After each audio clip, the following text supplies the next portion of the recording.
வசனம்தான் பசியாற்றும் உணவு, உம் பிரசனம்தான் தாகம் தீர்க்கும் தண்ணீர். நீரே என் வெளிச்சமும் மீட்புமானி, நீரே என் ஜீவனின் பலனானி.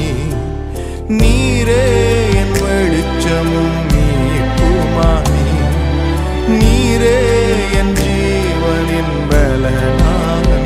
நானும் அபிஷேக ஒலிவமரம், மாலயத்தில் நடப்பட்டவன், உம் சமூகத்தில் வாழ்கின்றவன், அன்பையே நம்புபவன்.